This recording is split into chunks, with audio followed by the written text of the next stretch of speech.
We listed 103 items, sold 13, and made $703 in sales in our first 10 days as eBay resellers. This is the story about how my dad and I started our own eBay reselling business.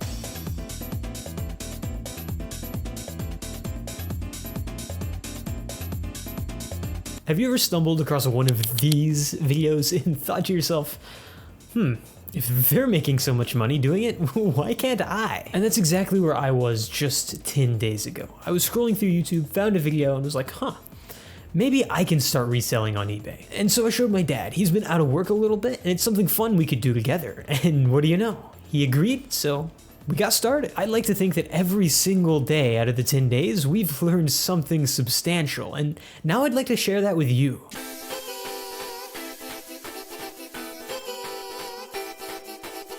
So day one, we don't know what we're doing. We come to the consensus that, well, we just need to do it.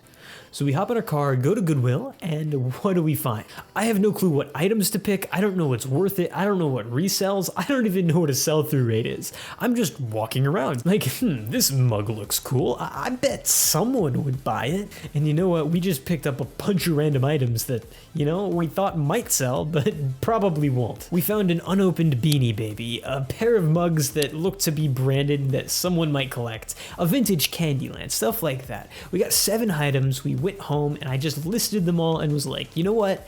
If there's a sale, there's a sale. And boy, were there mistakes. I sent half of the listings to auctions because I didn't know what I was doing. And we didn't do a very good job of picking out items. But here's what we did do a good job of. We went out and did it. We went out to Goodwill, got some items, brought them back home, listed it on eBay, and made all the mistakes that we were going to make along the way. But that's okay, because we mainly learned that we have to learn more. And that's exactly what we did for day 2.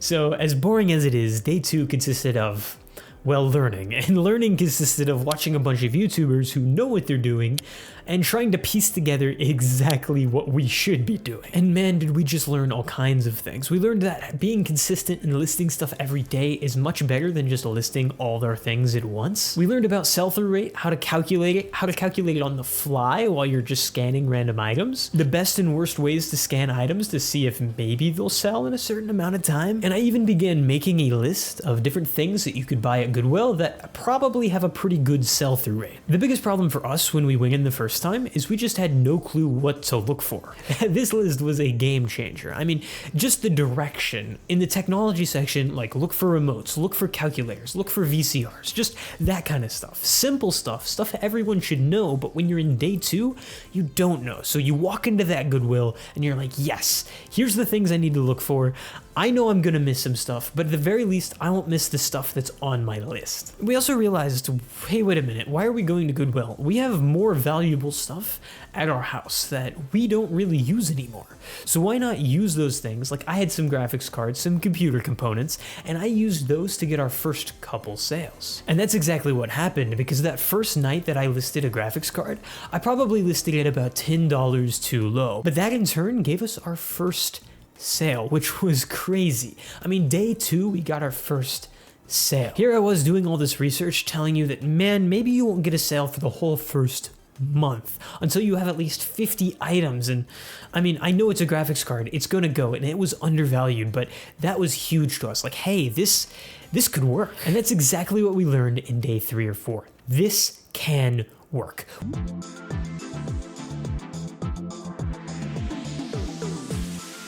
We're going into Goodwill and we're like, hey, I'm scanning stuff. Very occasionally, it's turning out that it could profit.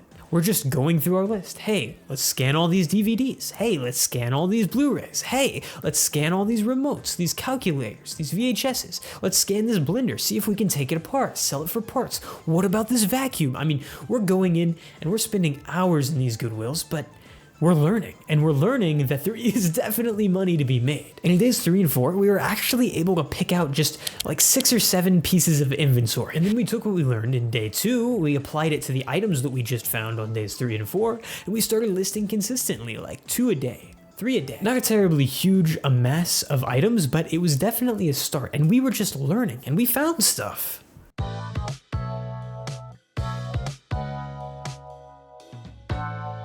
And on day 5, since, learning about Goodwill helped us so much, we sat there and we were like, why don't we go to retail arbitrage, Let's go to Walmart, let's go to TJ Maxx, let's go to Ross, let's go find stuff. And yeah, that flopped. Retail arbitrage is on a whole nother level than flipping, and we had no clue, but we saw someone mention it online and we were like, hey, they're making a bunch of money on it. Why don't we try to make a bunch of money on it? So on day 5, we literally spent 8 hours running around. I mean, we went to like 3 different Walmarts, we went to Kohl's, we went to a Goodwill, found a couple items, we went to a Ross, we went to a TJ Maxx. We found nothing but stuff at the Goodwill. And man, we scanned all types of things. I actually ended up picking up a couple action figures that I thought were rare at the time. It turns out they weren't, and they still have 0 views on eBay. But I had seen a video on it saying that they sell, and I figured I couldn't learn without listing that myself. And if it happened to sell, then it would have been worth it. But word of advice, take everything with a grain of salt because these did not sell. So while we didn't have a ton of luck finding items on day 5, we did actually have luck selling them. We sold another graphics card, which we figured would sell, but what was most important is we sold a little figurine that we bought on clearance at Walmart that day. I mean, it wasn't much profit. It sold for like $8 and we had 2 into it from the clearance, so that's $6. And I messed up the shipping, and so I think we ended up with like $5 in total. But that was $5 that we had just turned around same day. It was incredible, but it was also pretty overwhelming, if you believe me. Because now we had all these receipts, we had to go get packaging material for these items that we had sold. We had all this stuff to do. I didn't have a scale or a label printer or anything at this point. We were way in over our heads, and so in day 6 and 7, we buckled down and we figured stuff out.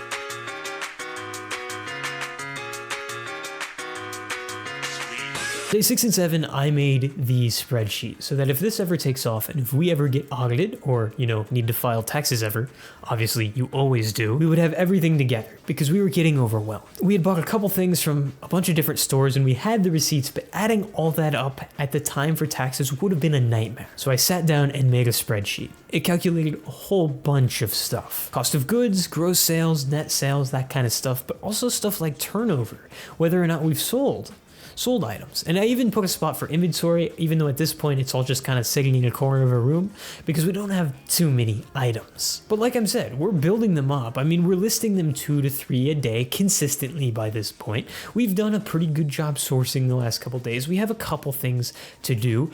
We bought a label printer, we bought a scale. Oh my gosh, those help so much. We got some packaging material. We had our first trip to USPS. These were the 2 days that gave us confidence in what we were doing. Not only can we go out and source items, but we can sell items, then we can pack them and ship them out. Unfortunately, day 6 and 7, we didn't have any sales. We went through a dry spell. We were getting a little disappointed, but we knew and we were excited for day 8. And that was the day that we had our first garage sales.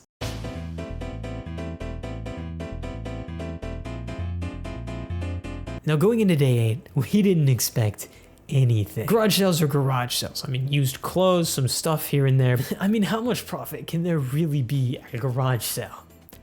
Turns out a lot, way more than Goodwill, like way more. I'm not gonna say we hit the holy grail, but to us, it felt like a holy grail, like the golden treasure. We found these model cars that we could flip for like $20 each. We found some VCR players, which I don't even think they're that good, but we've been looking for them at Goodwill and we just couldn't find them. So we picked them up. They were $4 for 2 of them, and even if one of them sells for like $20 to $30, man, we've made profit. And then we found a clock with comps to the $80 to $100, and we got it for $5. We found a deep fryer, which we thought would be annoying to ship, but when we realized they had $5 on it and the thing was used one time, it was virtually brand new, we were like, we can't lose money here. And that's when we got to the best sale of the night. You see, we walked up to this garage sale. It was really small. It was this old lady and old man, and they didn't really have that much out. A lot of jewelry, a couple pieces of clothes. I mean, they had cool stuff, but nothing that we even thought about flipping. And then my dad does what my dad does best. He kept talking and talking, and he was like, hey, you have any games? And the dude said, not here, but he has some inside. So he goes in his house for about 2 minutes. He comes back out and he's like, hey, sorry, I don't have any games. And we're like, crap. He's like, I thought they were games, but they're just old music things. We're like, old music things? What are the music things? And so we have them go get them.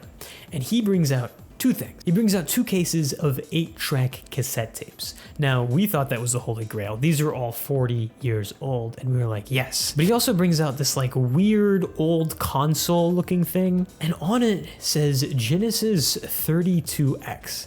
Now, I'm sitting here thinking, this isn't a Sega Genesis. If it was a Sega Genesis, it would have the Sega logo on it. I know what a Sega Genesis is. But I'm like, it does say Genesis, so we'll take it from you. Now this guy didn't know what he had, and we made a deal, and we took the whole thing for about $30. Now, we thought the 8 tracks were the real deal. I mean, they were in these nice cases. They looked like they were really well taken care of, really old music. We figured they were worth a lot. And then we got home and we checked comps. And, well, I listed all 48 8 tracks for $5 a piece because none of them were worth anything. And during that whole time, I was just thinking, man, I thought those were going to be worth something. Now, don't get me wrong, we paid $30 and we'll very well make our money back. But when I was looking up sell-through rates on these things, I mean, 50 listed, 4 sold. 100 listed, 8 sold. Really, really low sell-through rate. And we were debating on what to do with them, and we decided we needed sales. So we listed them all for $5 a piece, all 48 items. And that gave me a lot of experience just listing a bunch of stuff. It really wasn't that bad. I mean, going into it, taking the pictures and that kind of stuff, I thought it would take at least 4 hours, but I did the whole thing, pictures and the listings, in about 2 hours. And these are very obscure items. But we get home and we look up the Genesis thing, and it turns out it's a Sega Genesis 32X. It's a console that goes on top of the Genesis console, like an add-on, and plays 32X games. And while we can't test it ourselves, these things are going untested for like $110. So we hit the jackpot. I mean, we came home with like 20 items, plus all of those 8-track tapes. And this is our first day going to garage sales. We're just thinking to ourselves, oh my gosh, this is how people do it. Because before we were going to Goodwill, but we weren't finding like enough items. Like some people were listing like 10 and 20 times a day. And we're sitting here like, how are people getting so many items? And now we're sitting here and like, we could have gone to 10 more garage sales that day. And we already had a ton of luck. But little did we know, Saturday, day 9, we were gonna have just as much luck.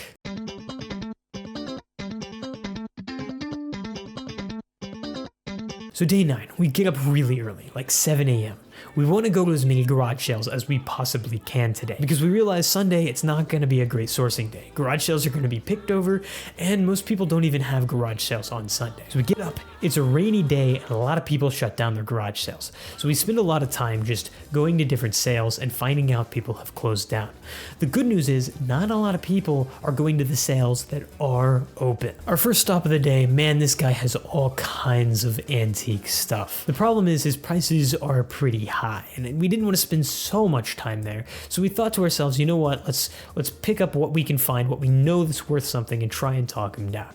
We ended up finding an older camera that's worth about $40 to $50 with a nice camera bag, and we talk him down to $13. And then we keep going. We go to this sale, it has some stuff, it's really cheap, some Christmas decorations, we pick them up. We pick up a book on gnomes because it was undervalued and eBay said it was selling for $20. We pick up a lot of phones for like $2. You know, if we can sell them, even one of them will make our money back. We pick up a random stethoscope. We don't even know really how to use it, but hey, it's selling well. And we're having luck, we're just not having as much luck as we did. And then on our last garage sale of the day, I mean, we didn't even know if we were gonna make it in time. They said they closed at like 1:30. It was 2 p.m. I mean, everything was dead. It was picked over. Surely. We go in there, and we find this tote just filled with army clothes. This stuff is really well made. There's 10 pairs of them, and they want like $40 for the whole tote. We talk them down to 20 because they just want to get rid of it. And we got 10 pieces of military mandated clothing that, you know, I think is gonna sell really well. Maybe $15, $20 per piece for $20 total. $2 each. That is crazy. To top it all off, we go to an estate sale later that day, our first one. We don't find anything there. We're just trying to learn the tricks of the trade. This one had already been up for a day. It was its last day on auction. Everything was 50% off, but everything was super picked over. There was nothing worth it anymore. But we did get 4 sales that day. 4. I mean, keep in mind at this point, we do have like 60 to 70 things listed, but 48 of those things are straight up just 8-track cassettes, and we don't think they're gonna sell anyways. The 2 of them do sell, and in less than 24 hours. And at this point, we are ecstatic. And that's where we are, moving into day 10, which is today.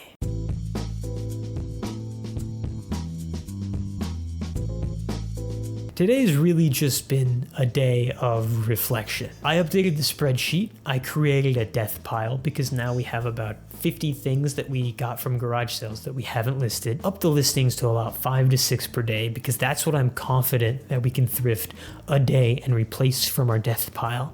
I also scheduled a bunch of listings. So now I have like 4 days out of everything that is going to list. And while nothing's sold today yet, we did get 4 sales yesterday doing 200 in sales, and I am more than ecstatic at what we've been able to do so far. And all right, so now let's look at what you've been waiting for. Let's look at analytics. The last 7 days, we have $468 in sales. The last 31 days, or really the last 10 days, we have $700.52 in sales. Now that is crazy. If we take a look at what we have sold, as you can see, all orders are 13. We have sold 13 things. At the very beginning, we sold a graphics card. That was the first thing we sold. And then we sold a little Mandalorian action figure from Star Wars Mandalorian, another graphics card, another graphics card, another graphics card, another one of those Mandalorian figures that we found at Walmart for $2. And then I sold Pokemon Shield. I didn't have any use for this game anymore. I had already played it, and it was selling well, so I figured why not give store a boost. We actually put this little Beanie Baby and this vintage Candyland on auction. We sold them for, 99 cents and $7.50 respectively, and I actually on both of these, we ended up barely breaking even because the shipping was way off for both of them. These were both the first things I listed, and I listed them on auction by accident. So lesson learned, we didn't really lose any money. We gained like $3 on those sales combined, which isn't great, but hey, we sold something. It shows on our store. Unfortunately, we didn't get reviews, but hey, it's something. And then on August 31st, we sold both these 8-track tapes. Oh my gosh, I didn't think we were going to sell any of them. The sell-through rates were awful. We took offers on both of them for $3, and I learned a little shipping trick that if you set their shipping to standard shipping and then you ship with eBay, you can edge a couple more dollars. So we profited like $4 to $5 on both of those. We sold a CPU out of a PC I didn't need anymore, and then we sold a graphics card again out of a PC I didn't need anymore. And at this point, we're running out of computer components, right? So we haven't sold a ton of the things that we flipped, but I'm pretty confident now. If you look over here, if we look at our total listings, I mean, I have 89 active listings currently. We've sold 13, so we have 102 total listings, but I mean, I have all of this stuff listed on my eBay store, and I mean, it's getting views, it's getting watchers. Some of the craziest items, we picked up this house. It's a Halloween decoration. It was coming up to Halloween. We were at a random thrift store. We found it for $25. We thought, no way we're buying this. And these things are selling really well. Unfortunately, it didn't have the cable. We were unable to test it. We thought we were going to get like $100 from it. We'll end up getting 80, 70, whatever. But really great buy there. I mean, this thing has 100 views and 13 watchers, which is crazy because the only thing that's been close to that has been graphics cards. And we're really just scaling up our store so quickly because we're able to commit a good amount of time to this. But we're also trying to push sales into the like 2 to 3 a day. Again, today so far no sales, but I mean, we're hoping. Something I just did today, I actually set up a campaign for most of our items that have a lot of competition. I set a 2% up for most items, so far it's generated about 9 clicks, which isn't great considering all these items, but I mean at 2% ad rate, I'm just testing out. I'm okay with sacrificing 2% of the money that we were to make if we were to sell things, 20, 30 days faster. I mean, that's That's awesome. So this is my spreadsheet. This is how I'm doing it. We have the items here. We have the costs that it costs to procure those items. Some of them are no cost because we just had them lying around. A good amount of them are. This gets added up into a total cost of goods. Then I have the date listed, also the date sold if it sells, the price sold, the platform fees, the shipping costs, the gross sales, which are basically just the price sold minus the platform fee minus the shipping costs. All this gets added up at the top here. It allows me to calculate, for instance, average turnaround of 2.8 days. Now this is highly inaccurate since I just started, and it only calculates the things that we've already sold. For instance, this Lego Friends thing is one of the first things we found. We thought it would be good. Turns out the package was open and it's not getting that many views. It's just not a very popular Lego set. So it's been sitting for 10 days. We haven't sold it, so I haven't listed it as a date sold, and therefore I haven't listed it in turnaround because I don't know how much the turnaround is going to be. So this average turnaround is 2.8 days, but I mean, at this point, it's much, much more than that. But the good news is once we're 4 or 5 months down the line, this will be highly accurate. This is the number everyone wants. I've made $100 net profit, which if you factor in cost of goods of a lot of the stuff, the graphics cards that I've sold is 0 because I had them from years ago. Pretty bad. I mean, we sold $475 worth of stuff.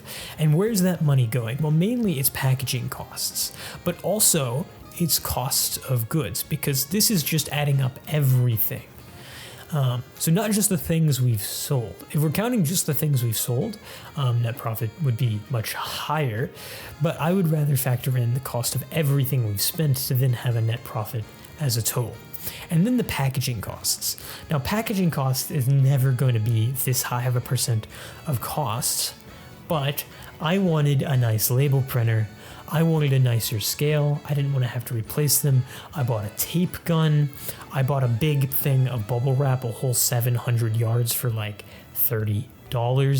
All of that, all the boxes we buy, we have like 50 boxes in there because we didn't want to have 10 sales on a day and have to go out and spend like $15 at Walmart for boxes when we could, get them for $10 for all those 30 boxes instead online. So I went ahead and bulk ordered a lot of things, which cost a lot of money, which ate into our net profit.